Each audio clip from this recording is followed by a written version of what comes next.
Assalamualaikum warahmatullahi wabarakatuh. Kita lanjutkan kembali materi perkuliahan pada kesempatan ini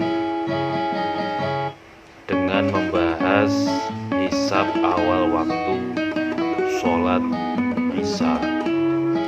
Sebelum kita memulai perkuliahan pada kesempatan ini, alangkah baiknya kita membaca suratul Fatihah. Semoga kita mendapatkan keberkahan ilmu dari Allah Subhanahu wa Ta'ala. Ala hadihi niyah wa ala kulli niyatin sholihah. Al-Fatihah. A'udzubillahi minasyaitonir rajim. Bismillahirrahmanirrahim. Alhamdulillahirabbil alamin. Iyyaka na'budu wa iyyaka nasta'in. Ihdinas siratal mustaqim. Shiratal ladzina an'amta 'alaihim ghairil maghdubi 'alaihim waladdallin. Bismillahirrahmanirrahim. Kita lanjutkan materi awal waktu Isya. Awal waktu Isya secara astronomis ditandai oleh peristiwa hilangnya mega atau syafaq merah dari latar langit ufuk barat pasca terbenamnya matahari.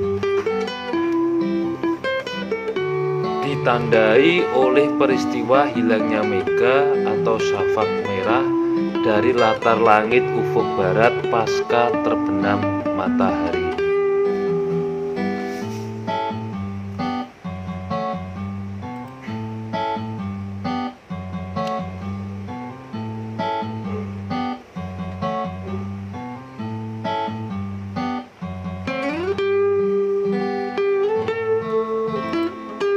Astronomi umum membagi masa setelah terbenam matahari menjadi 3 bagian.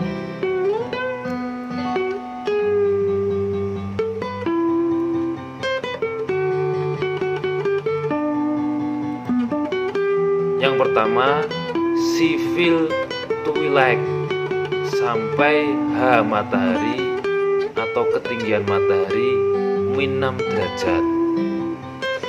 Benda-benda di ruang terbuka masih tampak batas bentuknya dan bintang paling terang dapat dilihat. Ketika civil twilight dengan ketinggian matahari -6 derajat, benda-benda di ruang terbuka masih tampak batas bentuknya dan bintang paling terang dapat dilihat.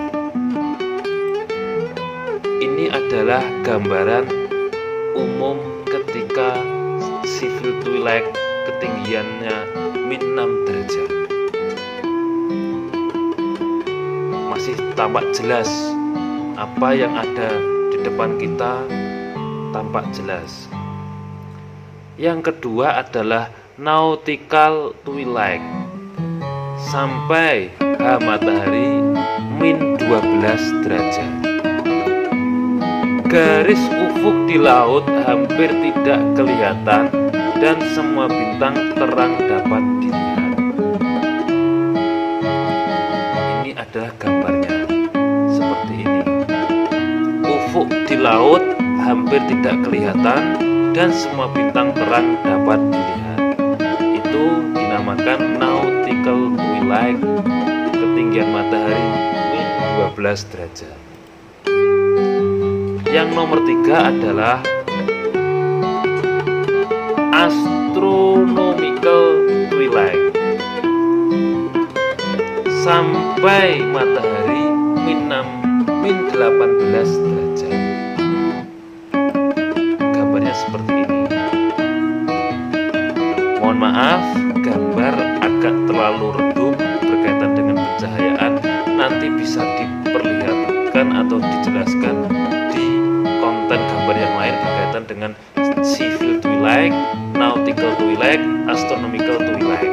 Yang penting ini sebagai wawasan, ketika civil twilight matahari -6 derajat, Anda masih kelihatan terang min 12 atau nanti ke toilet, semua HP tidak kelihatan, cuma bintang-bintang.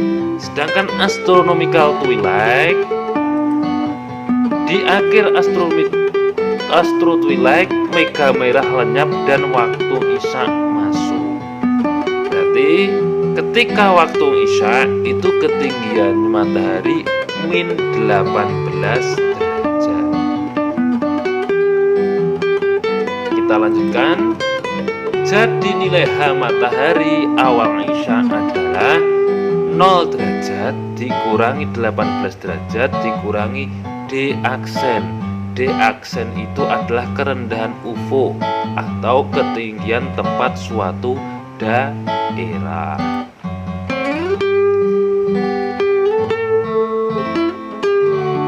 Ketika matahari dalam posisi H isya, lingkaran deklinasi matahari dan lingkaran meridian membentuk sudut waktu atau bisa disebut T isya.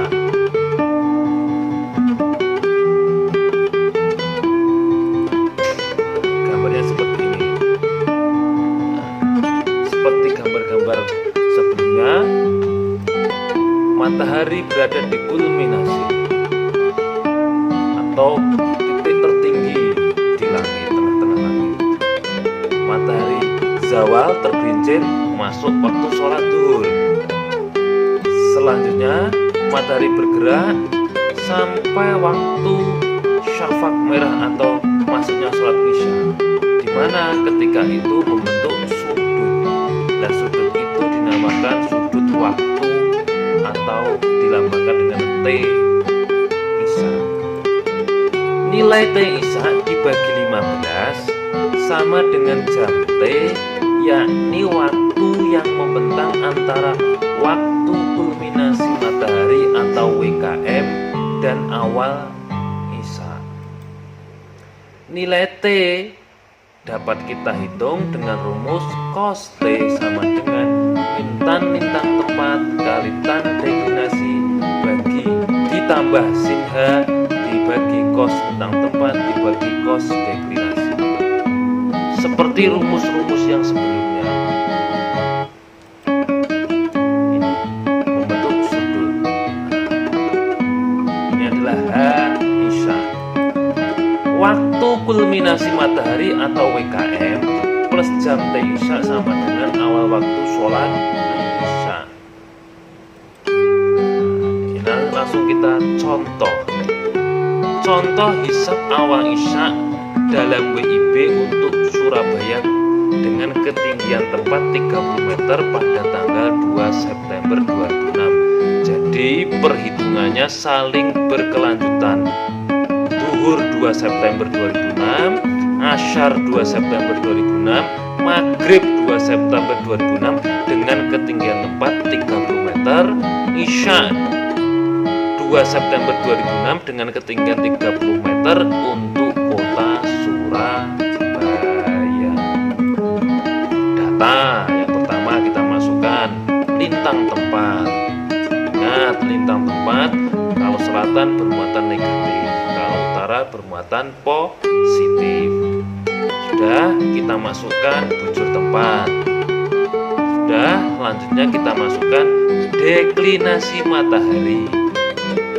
Sekali lagi saya ingatkan, deklinasi matahari kalau waktu sholat isya itu kita ambil pukul 12 GMT.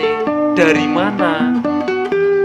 Kita asumsikan bahwa sholat isya itu ketika syafaq tenggelam itu adalah pukul 19 WIB. Pukul 19 WIB syafaq tenggelam.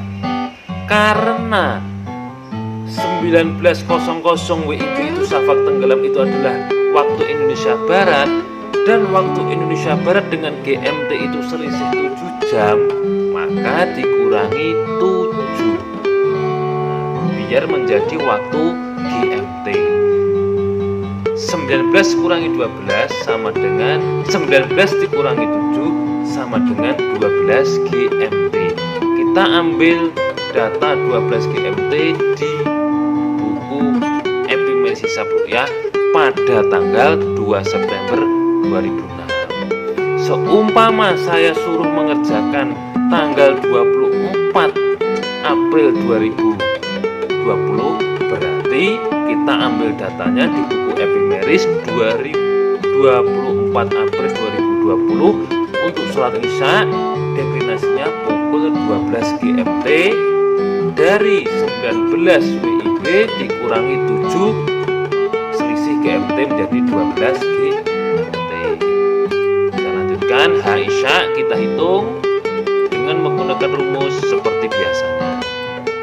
Di aksen ketinggian tempat atau kerendahan ufuk 1.76 kali ini ketinggian tempat 30, karena ini menggunakan ketinggian tempat kota Surabaya 30. Kita masukkan, tutup kurung dibagi 60, rumus pasti hasilnya 9. H sama dengan 0 derajat dikurangi 18 derajat dikurangi D aksen. Kita masukkan angkanya, jangan sampai salah memencet, jangan sampai salah masukkan data, nanti ketemu hasil seperti ini. Min 18 derajat 9 menit 38,4 detik. Ini kita lanjutkan Isya T Isya menggunakan rumus cos T sama dengan min tan lintang tempat kali tan deklinasi ditambah sin H dibagi cos lintang tempat dibagi cos deklinasi. Kita masukkan angka-angkanya, jangan sampai salah memencet dan masukkan data. Jika kalian nanti salah memencet, maka akan terjadi syntax error di kalkulator kalian semua. Pelan-pelan memencetnya dengan jeli dan teliti sehingga hasilnya pasti.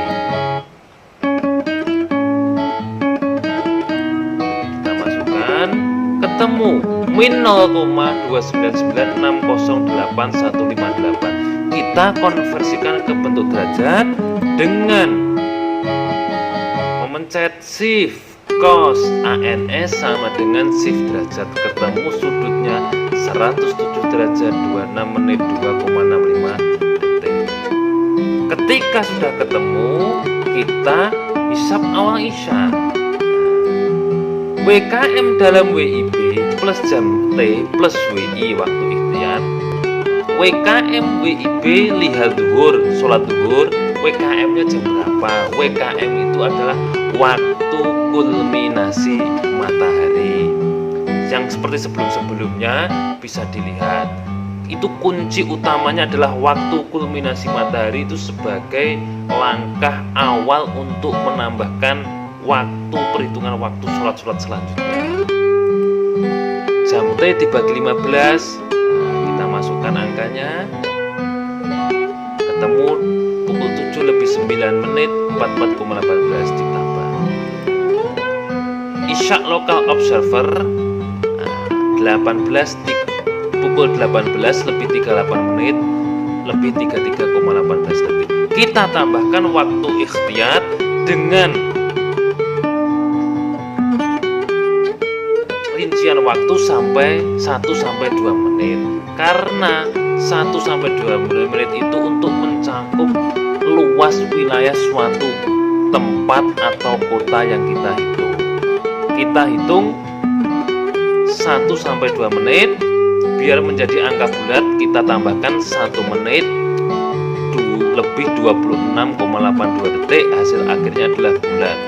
Maka hasilnya adalah 18.40 untuk waktu Indonesia Barat berkaitan perhitungan awal Isya kota Surabaya tanggal 2 September 2006 dengan ketinggian tempat 30 meter. Ini perhitungan awal waktu sholat Isya sudah selesai, jelas, bisa diamati secara detail berkaitan dengan proses-proses awalnya. Semoga kita dapat mendapatkan ilmu yang barokah, manfaat fiddini wa dunya wal akhirah. Kurang lebihnya mohon maaf. Wal afu minkum. Wassalamualaikum warahmatullahi wabarakatuh.